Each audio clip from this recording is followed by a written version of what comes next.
Yes, I identify myself as a European.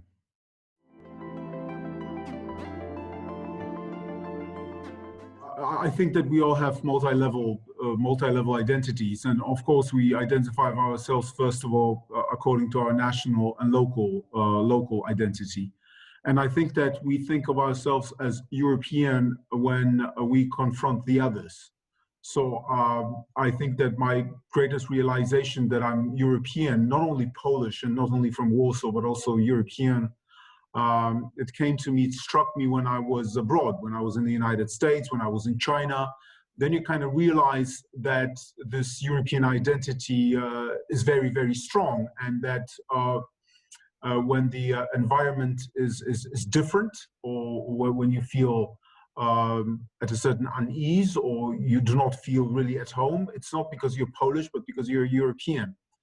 But in a political sense, of course, when I started dealing with European integration, and when I went to College of Europe, and when I was working with students from all over the world and all over the European Union and Europe as such, that was definitely a formative experience, just as studying abroad was in Britain and France.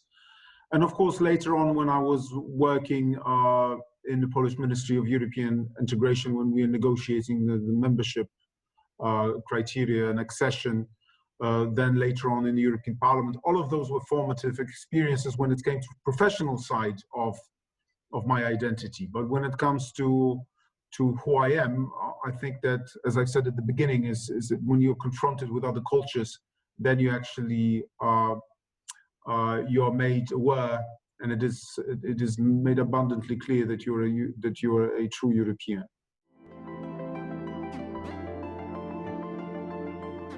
You know, the past 5 years under the government of Law and Justice, I mean, these are difficult years for anyone who was negotiating membership, and for anyone who was fighting for the position of Poland within the European Union, because we were able to sit at the high table. We were able to be accepted in the European family, not only formally after the accession, but also informally as one of the leading members of the family. And we were quite influential. We were listened to. And I think that we were able to actually break all the stereotypes functioning within certain member states, that we were truly European and that we had something to contribute.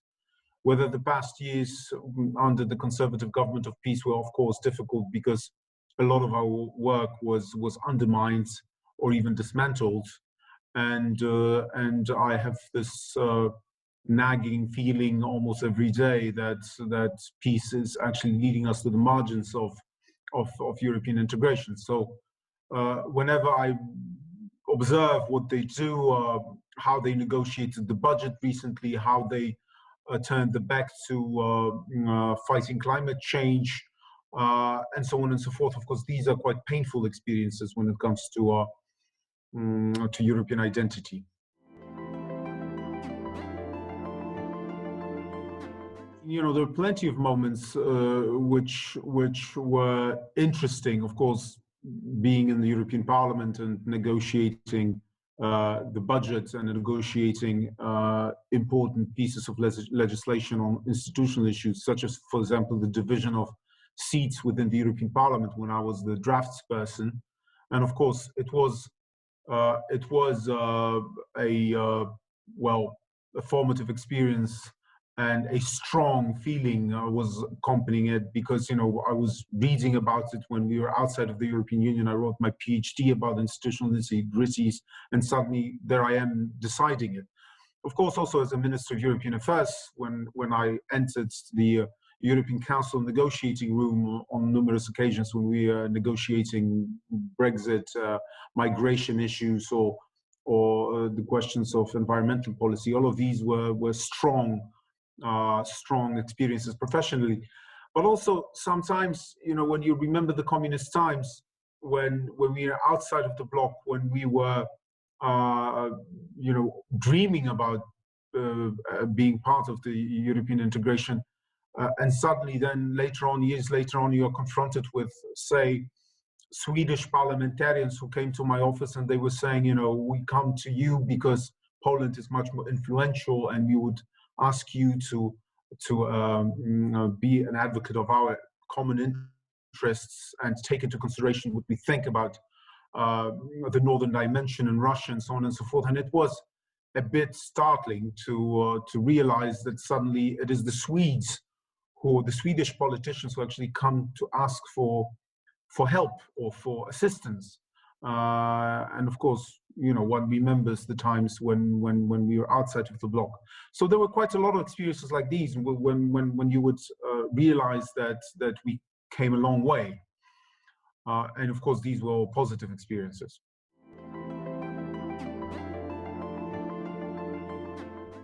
Well, I mean, I have never thought about it this way, but of course, in a sense, the possibility to start abroad, to study abroad, even though we were not part of the European Union yet, but the proximity to the European Union and our, I mean, it's absolutely clear even in the 90s of the previous century that we would be joining. So these possibilities were opening up.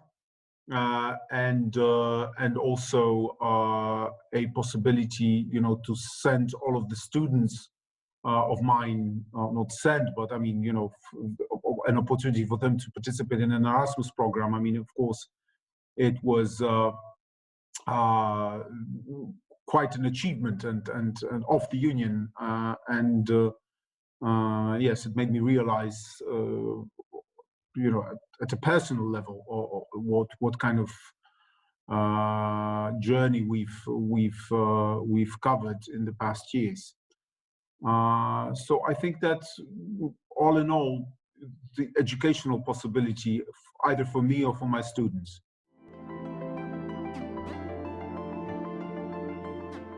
Climate change levels, reduction of emissions, and 55%, we are quite ambitious, and we should be ambitious. And I hope that it's not going to be only the European Union, but also in Poland, we will achieve these ambitious goals. But that would need a help from the European Union, not only to the country, but also to the cities and regions. And that's we are fighting for direct access to EU money. Because what I'm afraid is that the government will use political criteria to redistribute money from the EU funds, and then it would be very difficult for us in the cities to actually confront climate change. And you cannot fight climate change effectively if you are not implementing some of those measures in the cities, because we are responsible for 70% of the emissions. So I mean, yes, we are ambitious about climate change, and I hope that by 2030. Some of those ambitions, or all of those ambitions, will be realized.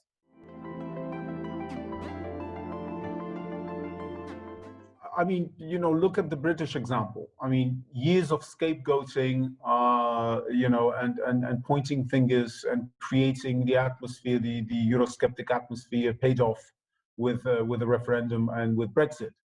So even if, I mean, there are some elements within Law and Justice who really would want to leave the European Union. Of course, they are not the strongest ones. But the fact that PiS is using all the propaganda machinery in order to blame the European Union, in order to undermine the European Union policies, and create such an atmosphere which bases support for the European Union among conservatives only on financial transfers, which one day will be much lesser.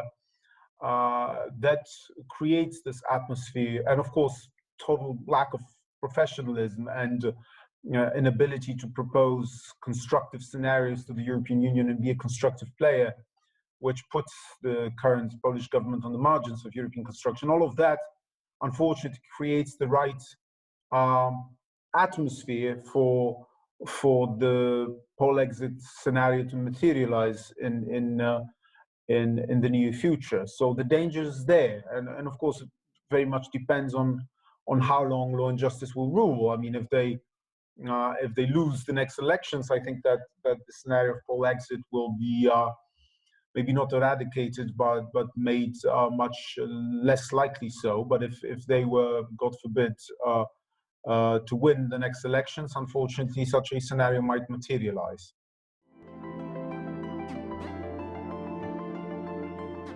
I think that the European Union has other mechanisms which are going to be much less controversial.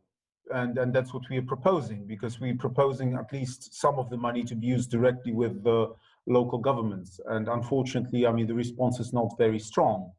What we are saying is that, okay, 90% can go through national envelopes, but at least 10% should go directly to the cities, for example, to fight climate change. And then we could omit, the government and reduce the risk that a lot of money will be spent according to political criteria. The whole mechanism, I mean, let's put it bluntly, I mean, Article 7 is not very, very effective, and we knew it all along. The mechanism of,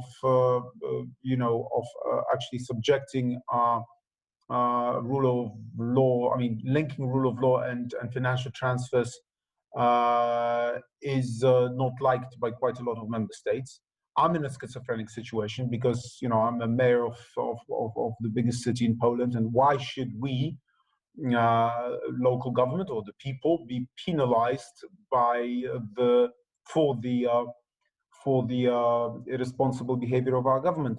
So, of course, we want the European Union to be tough, but I think that there are other ways in which to demonstrate to peace that their behavior will not be tolerated by directly supporting independent local media, independent NGOs, and independent local governments.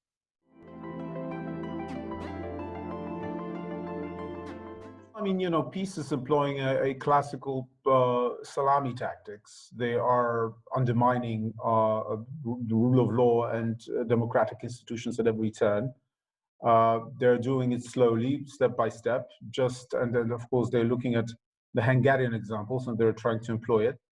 They started with the judiciary. They attack the non-governmental organizations. They monopolized the public TV and turned it into a propaganda machinery. And of course, the local governments and free media are on the list. And the whole idea to introduce a tax which will be completely political, non-transparent, and made into a tool of repressing the independent media is, of course, another step in the strategy of curtailing independent institutions in Poland. And it is dangerous because it is very difficult to compete democratically in Poland when 2 billion zlotys are spent for the propaganda machinery of the so-called national media. And now if the power of the independent media is going to be constrained, then it will be even more difficult to have a level playing field in Polish politics, and it will be even more difficult to present our ideas freely.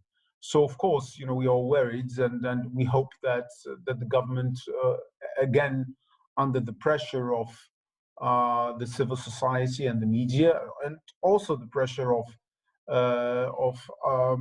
everyone who's observing the situation in Poland, the European Union, the Americans, that they're going to back down, because otherwise, again, that would be another nail to the coffin of Polish democracy.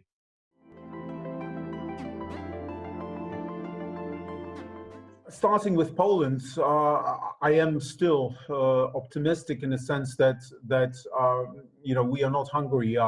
The civil society is much stronger. The opposition is much stronger. I mean, when you look at the polls, it is absolutely clear that if opposition were to create a coalition, we would be favorites for winning the next elections. But of course, it's not going to be easy. But the situation is not as bleak as in some other countries which have problems with democracy. And I hope that we will persevere and will win the next elections. When it comes to the European Union, I mean, well, the European Union is under a lot of stress, but it has always been under a lot of stress. It has become a cliche to say that the European Union is developing through crises, but in a sense it's true, because when you have to take another step in European integration, you need to be under a lot of pressure, because otherwise leaders would not take courageous decisions.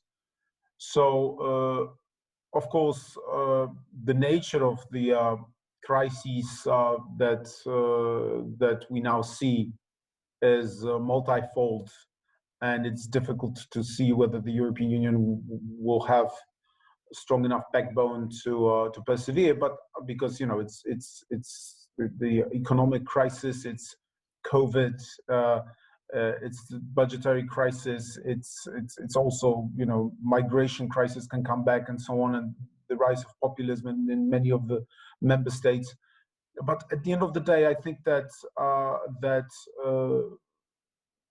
down deep, European citizens understand, and the raison d'être for European integration, how important it is for keeping us all safe and wealthy.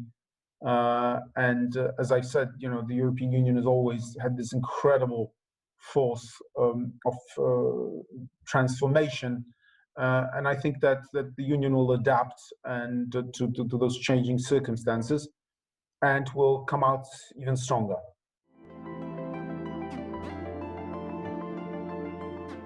Well, the most important thing is to be courageous, to think out of the box, and to be able to take tough decisions. And if European politicians will get their act together and they will be able to think out of the box, then such decisions will be taken. As I've said, for example, instead of concentrating on the instruments which are going to be difficult to implement, go with devolution, with subsidiarity, and strengthen the local level of European integration, which is closest to the people. Come up with pan-European programs which can be realized in the cities and in the regions immediately, and that's a recipe for a success. I mean, let me give you an example. If we talk about reductions, 55%, carbon neutral, and so on, people do not really understand it. They of course they see the transformation in the neighborhood, but they quite often do not associate it with the European Union. Now, what we are proposing is for the European Commission to come up with pan-European programs. For example, let's take off all the diesel-powered buses from the streets of European cities in 5 years, or let's retrofit some of the most important buildings for the history of European cities in 5 years, or let's invest in very concrete intelligent solutions for managing traffic jams and so on, and establish programs like these, then give money directly to the cities and see the result in 5 years. That would demonstrate to the people that it's actually the European Union which is responsible, for example, for the quality of air or for diminished traffic jams in the city and so on. So I think that the Union just needs to be more concrete and come up with more palpable programs that people would, the results of which the people could see and appreciate in a more immediate way. But that, of course, would also entail quite a lot of thinking about the structure of the European budget, the structure of the policies and the priorities that we are going to set for ourselves for the future. But I think that all in all, that can be done, provided that national politicians also look at the reality from the European angle.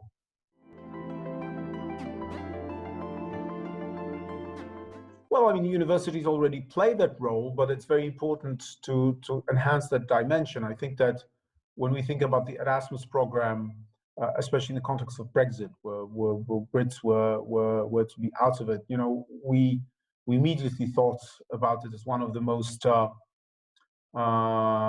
promising and effective programs ever invented. Student exchanges, common projects with common priorities, that's exactly what we need. And also teaching students about the European dimension of the policies that we're implementing, making citizens aware through universities of all the advantages that are procured by European integration.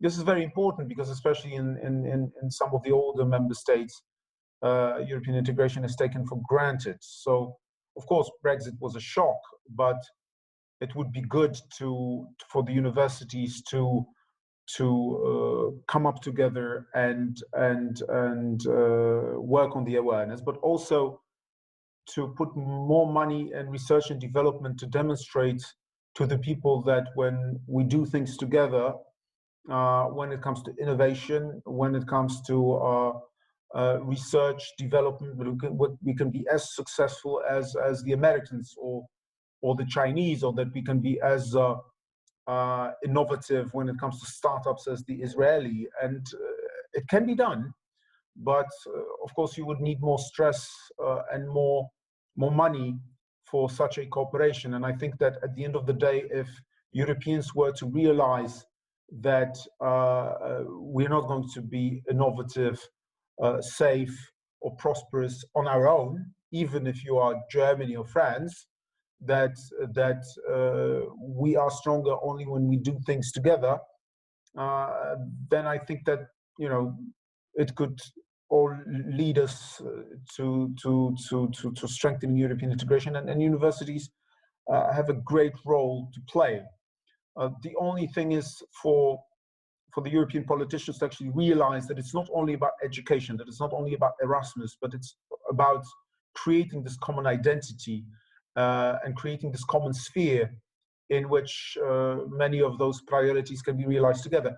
And you can do it through universities, through think tanks. You just need to realize that devolving some of the European policies, not only leaving them in the hands of the national governments, which of course will play the leading part always, but devolving it and giving more power to local governments, to non-governmental organizations, to universities, to think tanks, creating those networks.